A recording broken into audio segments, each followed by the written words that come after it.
a school that's going to get plenty of chatter when the time comes. Sports fans, what's going on? Patrick over here at Ghost Picks ATS, coming at you with the free play of the day today in college basketball between Seattle and New Mexico State. We will be getting into that later. We're going to do this a little bit different. I'm going to break down about 5 of my favorite games today, or 5 of the ones that popped out. May not be my favorite by the end of breaking them down, but I thought I'd show you on here what I kind of do and how I get it done. So with that being said, we'll jump right on into it. First little recap of our weekend. Did pretty damn good. Big up and down, which was never ideal. But missed Baylor by the hook. That was a big game changer there. But came back last night with Wazoo as our top premium play. So, a good overall Sunday, good overall Saturday, bouncing back from a good bad Friday. Can't really do much better, especially bouncing back from a poor outing, losing by the hook in the red alert. But free plays have been pretty good. We'll look to get you a couple good ones here today, including that Seattle one. We'll start off right off with that. Seattle plus 2.5. I absolutely love that. I'll get into that a little more here in a second. But first, if you're new to the page, I am doing a free giveaway. This is going to be every episode from now on. This is not going to leave the video. All you got to do is like the video and guess the correct score of any college or NBA basketball game. That's difficult, but it costs you nothing, and if you hit it, you get a free $100 package. So you pick the game, you guess the score correctly, and you get a free $100 package. And that'll be every day from now on. That will not leave the bottom of the screen. So that's always good to know. I'll also do the same thing for the Keep It Rolling. It'll be a little bit different. Guessing golf score is a little bit, I guess, more difficult, but if you maybe guess the final score, final winning score, we might maybe do something like that. Do next week's premium package for free for golf. But anyway, we're into basketball. This is the basketball episode today. Work week special. That's what we're doing this week over at Ghost Picks. It is not $99. It is not $70. It's down to $50 from Monday through Thursday. Pretty damn good deal. It's $20 a day for any sport. So break it down, you get all plays for only $50. That is the best special we got going on, and that will be for today and for tomorrow through Friday if you want it either way. But 4 days for $50, and that link will be in the description after the post of this video. You can also check it out over at ghostpicksats.com. If you're on your computer, you can hit the QR code, your telephone right here on your shoulder, or you can go to the website ghostpicksats.com and always check that out. All right, I appreciate you tuning in. Let's get on into some of the good stuff here. All right, so what do I look for in a basketball game? A game like Seattle is number one on the board. It's probably one of my favorite plays of the day. It will more than likely be a premium play as well. So digging into it, Seattle is at home. It's a tough place to play. They play pretty well. They're also relatively underrated. This is the last game of the night, 10 p.m. Eastern Standard Time. These are two teams ranked around the top 120, 100, depending on what measures you're looking at. So a good matchup. It's not going to be a shit game by any means. And Seattle is looking to get a little bit of revenge here. It's also this WAC conference. It's something I've been looking at all year long, and now that we're getting to the end, I can kind of give away a couple of my things, a couple of my little bit of insight. But I'm always looking at home court advantage, especially travel. These college kids on short weeks. New Mexico State to Seattle, that's a haul. They're going to play in April. But that's here nor there. It's been every single day in the WAC conference, and the WAC has been one of the biggest home court advantages in college basketball. They will be and I do believe that would be more so because of travel rather than the home court advantage and whatnot. But looking at a team like New Mexico State and Seattle, I think this is an ideal matchup. This might be a top tier play of the day on Seattle, so I'm excited to talk about it. We want to see who they break it down. Darion Trammell is the name. I pronounced that wrong. I apologize, man. But he's the the wheels. He makes everything go for Seattle, and he gets after it. Very good all-around ball player. He leads. He's up there in turnovers to assist ratio, and he leads the Seattle team, which is top 10 in the country in turnover margin. They don't turn the ball over offensively, and they get after it defensively. It's a complete opposite. That's why, for me, it's actually my biggest mismatch of the day. Even though Seattle is quote-unquote the worst team, I do believe this is the best matchup What's it like of to the hear day. the chant, Apple Now, Seattle's offense is a little hit or miss, and we're going to need Trammell, and I do believe Cameron Tyson's the other guy out there in Seattle. Two good players, so they lead the team, but the defense is there every single game. They rank in about the top 50 according to most metrics in defense. Top turnover margin. They clean up the defensive glass, which is so important against New Mexico State. If you ever watch New Mexico State, I know it's a whack conference, no pun intended, but they get after it. They crash the glass as well as anybody and get to the line doing so. So that'll be very important for Seattle to box out, do the little stuff right. You see it time and time again in college basketball, where these things are the ones that make the difference in wins and losses. Look at Purdue versus Rutgers. That was the difference in the win and the cover. Purdue was beating the brakes off them. They're up 20, and then but Rutgers gets like 5 offensive rebounds in consecutive possessions, just get second chances, hit a couple shots, and next thing you know, sure they didn't ever get close, but they get the point. They get the cover by the hook. So a couple important things about this game as far as matchups go.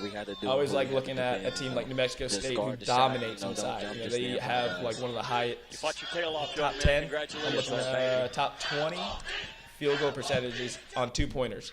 At the rim, they have a good advantage. They get after it.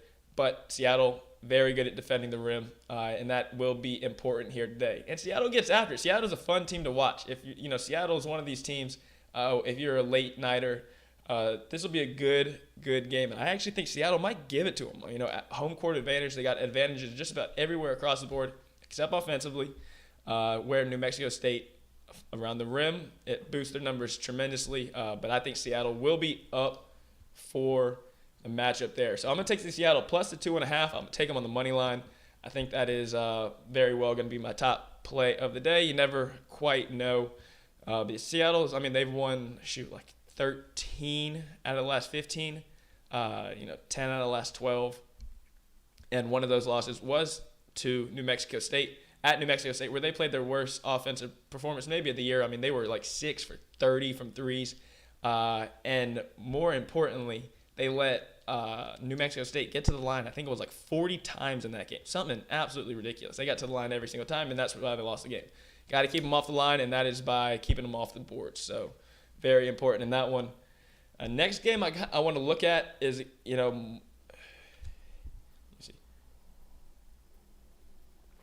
the old alma mater, American University versus Colgate. I don't think Colgate is anything to be messed with. That team is good, by far the best in the conference. They've dominated just about everybody. I'm very high on Colgate. They were one of my premium plays, last time out. I'll continue to ride them. I think they're underrated. Hold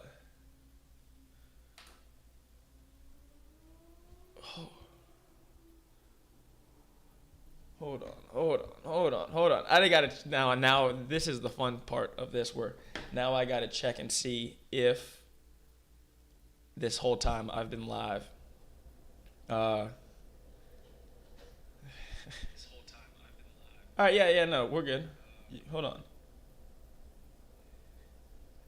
You got music? All right. It says I got music and people. Oh, he just read us. I know I'm live, bro, but what's Patty? ESPN in the background?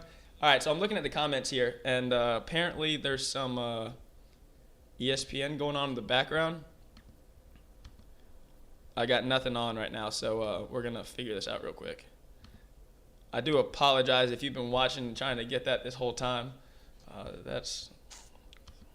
I usually have something pulled up there, but now it's gone. All right, I'm good. I'm live. All right, we're getting back to it. So I apologize if you're watching live and it's been whatever. Keep it rolling. All right, so we're getting right back to it. If you haven't heard anything that I've been talking about, Seattle plus 2.5, going to be a premium play. I love Seattle. Getting into the next game is my alma mater, Colgate, or American University, playing against Colgate. American is one of the worst teams in the conference. They're absolutely terrible across the board. Their offense is bad. Their defense is bad. They have minimal weapons. They take terrible shots almost completely across the board, the opposite from Colgate.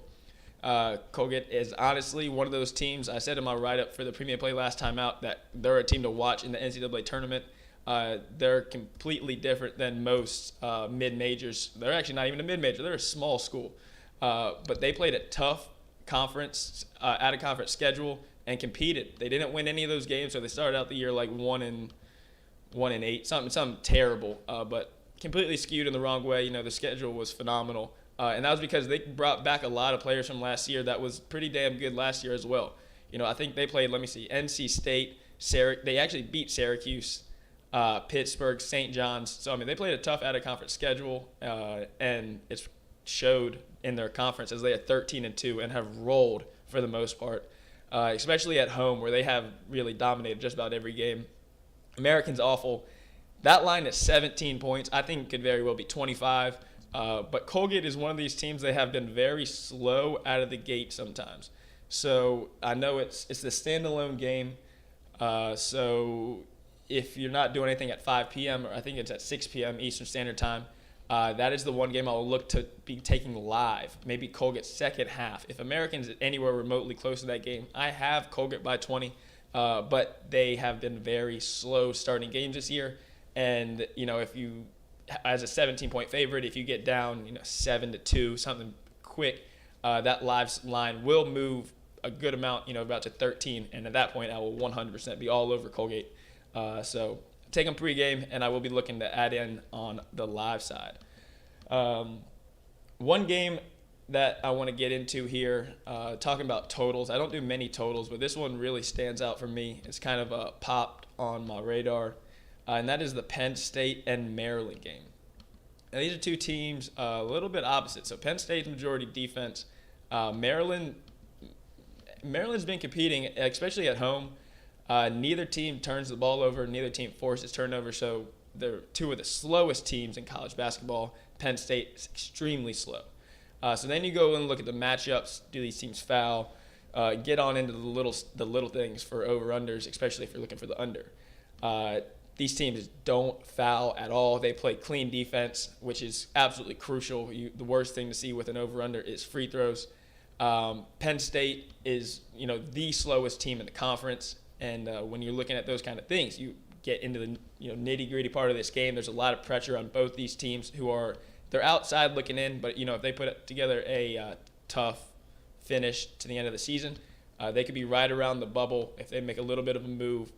So the season's not over for either one of these teams. I expect a tough, hard-fought game between these two, and I do like the under in this one. So looking at the under there, and then leaning toward the over in the Samford and Citadel game. Now these two totals, complete opposite ends of the spectrum. So you're looking at Penn State and Maryland. That total is currently, I'm pulling up right now. Let's see if we got any movement while I'm watching this. No, it's currently sitting at 129, extremely low. Look, those two teams, we're going to go first half in particular. So the first half is 60.5 points, 60.5. I think these two teams will be tight coming out of the gate, and I think an extremely slow start to this game is in the works.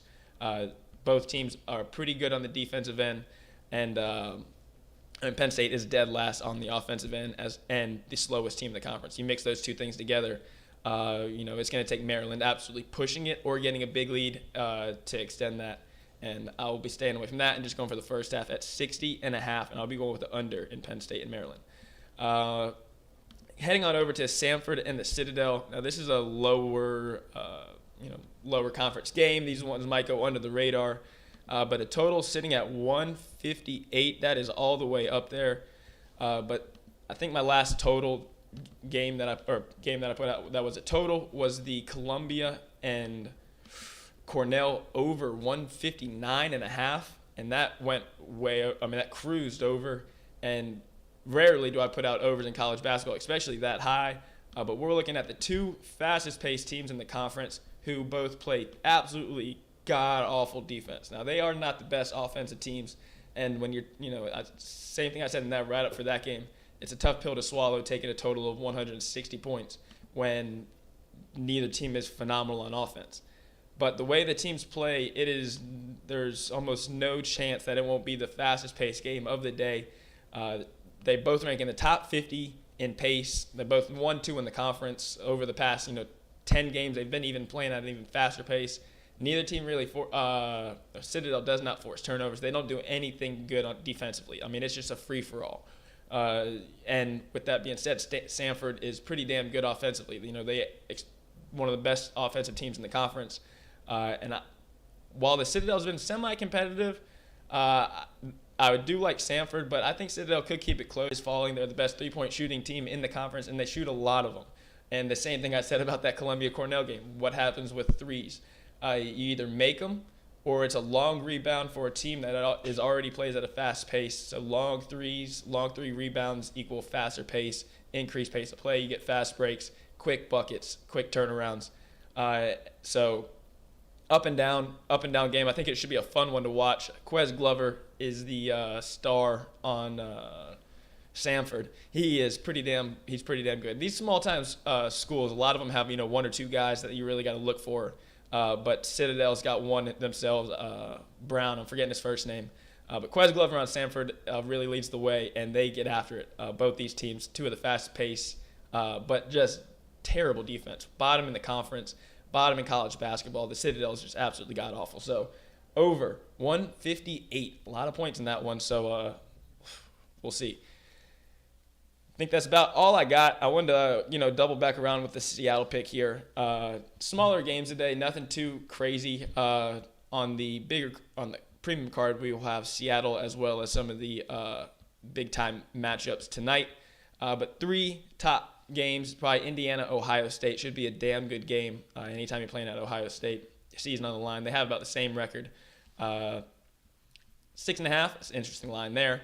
And then we have the Oklahoma State and Baylor game. Baylor looking for the revenge. I don't know what you guys think about that one, but anytime you got a team that Oklahoma State kind of gave it to them the first time around, and that was in Baylor. So, we'll see. To be determined. That's about all I got for today, though. Let's go Seattle. Seattle's my big one. If I put all my chips in a basket, I would say Seattle. They are absolutely phenomenal. It's a great matchup against an overrated team in New Mexico State who is just beat up on bad competition. Numbers are inflated because of that. And I expect Seattle to give them the business as a 2.5-point dog at home. Give me Seattle. Good luck. God bless. Grind on. Catch you back here tomorrow. If you're into golf, we will have one excited for the Honda Classic. Coming off a good week of golf again. Keep it rolling. Good luck. God bless. Grind on. I'm out of here. Once again, like, comment, subscribe. If you can guess the correct score of any college basketball game, receive a free $100 package. So nothing to lose there. Best of luck out there. Let's go Seattle. Peace.